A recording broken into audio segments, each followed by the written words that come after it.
Hello students, welcome to the maths सब। इस channel में हम लोग एनसीईआरटी के मैथ्स का सॉल्यूशन बनाते हैं, जिसमें से आज हम लोग बनाने वाले क्लास 10 के एक्सरसाइज 6.4 का क्वेश्चन नंबर 3।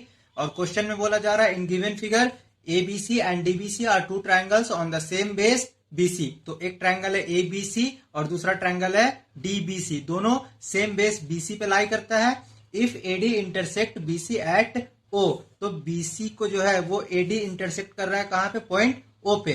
तो then show that area ABC का एरिया अपॉन एरिया डीबीसी का एरिया, दोनों जो ट्रायंगल है उनका एरिया का रेशियो एओ अपॉन डीओ है। तो जो गिवन है हम लोग को वो लिख लेते हैं।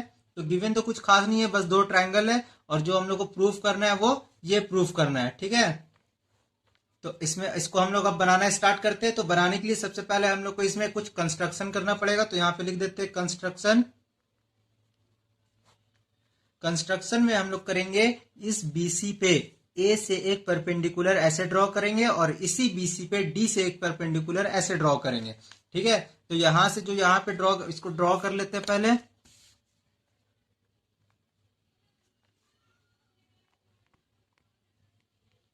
और इसको नाम दे दिए हम लोग एम। ठीक है, और इसी तरीके से डी से भी हम लोग बीसी पे एक परपेंडिकुलर ड्रॉ करेंगे और इसको नाम दे दिए एन, क्योंकि अब परपेंडिकुलर है तो 90 डिग्री का एंगल बनाएगा। अब जो हम लोग कंस्ट्रक्शन किए है उसको यहाँ पे हम लोग लिखेंगे। तो हम लोग किए ए एम को परपेंडिकुलर डाले हैं बीसी पे एंड डी एन को भी परपेंडिकुलर डाले हैं बीसी पे। इसके बाद अब हम लोग ट्रायंगल ए ओ एम और ट्रायंगल डी ओ एन दोनों को सिमिलर करेंगे। यहां से हम लोग का मैथ स्टार्ट होता है, यहां से बनाना स्टार्ट होता है, दैट इज प्रूफ, और हिंदी में होता है प्रमाण। ठीक है, तो लिखेंगे यहाँ पे in triangle A O M and triangle D O N, A O M और डी ओ एन ये दोनों ट्रायंगल को हम लोग सिमिलर करेंगे। तो ए ओ एम का angle M, that is angle A M O is equal to angle D N O. ये वाला एंगल और ये वाला एंगल दोनों इक्वल हो जाएगा बाय 90 डिग्री, और बाय कंस्ट्रक्शन लिख सकते हैं हम लोग। फिर इस ट्रायंगल का ए ओ एम का angle A O M equal हो जाएगा एंगल डी ओ एन के, और इसका रीजन हम लोग क्या देंगे? वर्टिकली अपोजिट एंगल है, वर्टिकली अपोजिट एंगल। ये वाला एंगल और ये वाला एंगल दोनों इक्वल हो जाएगा। सो देयरफॉर यहाँ पे लिखते हैं therefore triangle A O M similar to triangle D O N. अब दोनों ट्रायंगल सिमिलर हो गया तो इसका ये वाला ए ओ लाइन और ये वाला डी ओ लाइन दोनों सेम हो जाएगा, ये दोनों का रेशियो सेम हो जाएगा। तो यहाँ पे लिखेंगे A M upon D N is equal to A O upon D O. ठीक है, और इसको हम लोग इक्वेशन 1 ले लेंगे, और ये जो सिमिलर होगा वो कैसे होगा? ए ए, यानी दो ट्रायंगल इक्वल हो गया। ठीक है, तो अब इसको हम लोग इक्वेशन 1 ले लिए। अब इसके आगे हम लोग सॉल्व करें। अब यहाँ पे हम लोग एरिया ए बी सी को यहाँ पे लिखते हैं। तो एरिया ए बी सी, यहां से ये अलग है, ठीक है ना। और एरिया ए बी सी हो जाएगा 1/2 इंटू बेस इंटू हाइट। ये ट्रायंगल ए बी सी का एरिया क्या होगा? 1/2 बेस इंटू हाइट। और इसी के नीचे हम लोग को रेशियो निकालना है, तो डीबीसी का भी एरिया लिख लेते हैं। एरिया डीबीसी इसका भी होगा 1/2 इंटू बेस इंटू हाइट। तो एबीसी का 1/2 यहाँ पे आ जाएगा, और बेस हो जाएगा इस ट्रायंगल का बीसी, यहां से लेकर के यहां तक बीसी, और हाइट हो जाएगा परपेंडिकुलर वाला लाइन ए एम। तो यहाँ पे ए एम ले लेते हैं। फिर इसके नीचे डीबीसी का 1/2 के जगह पे 1/2, बी के जगह पे बीसी, यानी दोनों का बेस क्या था? सेम था, इसलिए यहाँ पे भी बीसी हो जाएगा, और इसका हाइट हो जाएगा डी एन जो परपेंडिकुलर लाइन है। और यहाँ पे फिर हो जाएगा area A B C upon area D B C. ठीक है, अब इसको और आगे फर्दर हम लोग सॉल्व करते हैं। यहाँ पे हो जाएगा area A B C upon area D B C, यहां से 1/2 कटेगा, बीसी और बीसी कटेगा, ए एम और डी एन लिख देंगे। यहाँ पे बच गया क्या? A M upon D N, और A M upon D N लिख दिए। और A M upon D N किसके इक्वल है? A O by D U K, D O K equation 1 से। तो इसके बदले हम लोग क्या लिखेंगे? ए ओ बाय डी ओ लिखेंगे। तो हो जाएगा यहाँ पे area A B C upon area D B C is equal to A O upon D O. यही हम लोग को प्रूफ करना था यहाँ पे, A B C by D B C is equal to A O by D O, और यहाँ पे ये प्रूफ हो चुका है।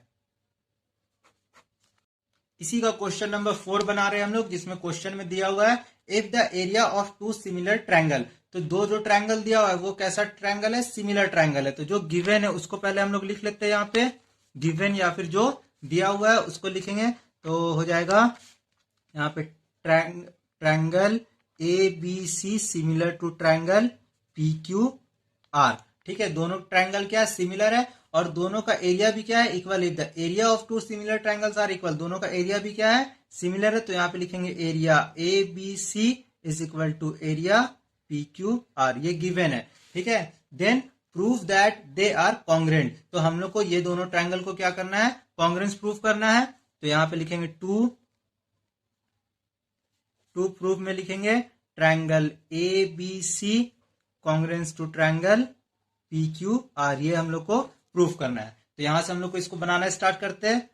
यहाँ पे लिखेंगे प्रूफ और हिंदी में होगा प्रमाण, क्योंकि दोनों ट्रायंगल क्या है, सिमिलर है। ठीक है, तो दोनों का जो एरिया का रेशियो होगा वो इनके कॉरेस्पॉन्डिंग साइड के रेशियो के स्क्वायर के इक्वल होगा, जैसा कि हम लोग थ्योरम 6.6 में पढ़े थे। तो लिखेंगे यहाँ पे area A B C upon area P Q R, क्योंकि दोनों साइड दोनों ट्रायंगल क्या है, सिमिलर है, इसलिए इसका ए बी और इसका पी क्यू दोनों क्या है, कॉरेस्पॉन्डिंग साइड है, और कॉरेस्पॉन्डिंग साइड के रेशियो के स्क्वायर के इक्वल होता है इसका एरिया का स्क्वायर। तो ये लिख दिए। अब क्योंकि ये ए बी और पी क्यू के है, तो यहाँ से बी सी और क्यू आर के इक्वल भी हो जाएगा। तो यहाँ पे लिखेंगे B C upon Q R और फिर इसका square, and then A C upon P R और फिर इसका स्क्वायर। ठीक है, ये लाइन आ गया यहाँ से। अब क्या करेंगे हम लोग, एरिया ए बी सी के जगह पे एरिया ए बी सी लिखेंगे। ठीक है, और एरिया पी क्यू आर के जगह पे लिखेंगे एरिया ए बी सी, क्योंकि पी क्यू आर किसके इक्वल है, ए बी सी के इक्वल है, ये तो गिवन है। ठीक है, यहां पे वही हो जाएगा A B by P Q का square is equal to B C by Q R का square and is equal to A C by P R का स्क्वायर। अब यहां से हम लोग ये ए बी सी और ए बी सी दोनों को काट देंगे, क्योंकि ऊपर नीचे सेम है। तो इसका यहाँ पे आंसर आएगा 1, और इधर हो जाएगा A B by P Q इसका स्क्वायर, फिर बराबर हो जाएगा B C by Q R का स्क्वायर, और फिर हो जाएगा A C by P R का स्क्वायर। अब नेक्स्ट लाइन में हम लोग क्या करेंगे, सबका स्क्वायर हटाएंगे तो इधर रूट चढ़ जाएगा, तो यहाँ पे √1 हो जाएगा, और यहाँ पे हो जाएगा A B by P Q is equal to B C by Q R and is equal to A C by P R. अब यहाँ पे √1 का वैल्यू कितना होता है, 1 ही होता है। तो √1 के जगह पे क्या लिख दिए, 1 लिख दिए। फिर यहाँ पे यही लाइन आ जाएगा A B by P Q is equal to B C by Q R and A C by P R. अब यहाँ पे सिर्फ हम लोग ये 1 को लिखेंगे, और यहाँ पे ये वाला A B by P Q को लिखेंगे। ठीक है, इस 1 के नीचे भी 1 है। अब यहां से अगर हम लोग क्रॉस मल्टीप्लाई करते हैं तो इसका आंसर आएगा, ये पी क्यू इधर जाकर के 1 से मल्टीप्लाई होगा तो पी क्यू हो जाएगा और बराबर ए बी हो जाएगा। तो पी क्यू किसके बराबर हो गया, ए बी के, या फिर ए बी किसके बराबर हो गया, पी क्यू के। ठीक है, इसी तरह लिखेंगे हम लोग यहाँ पे सिमिलरली, और क्या हो जाएगा, ये बी सी भी किसके बराबर हो जाएगा, क्यू आर के। तो B C is equal to Q R and A C is equal to P R. ये ए बी और पी क्यू इक्वल हो गया, B C Q R equal हो गया, ए सी और पी आर इक्वल हो गया। अब हम लोग को ये दोनों ट्रायंगल को कॉन्ग्रेंस प्रूफ करना है। तो लिखेंगे in triangle A B C and P Q R, यहां पे लिख लेते हैं in triangle A B C and triangle P Q are.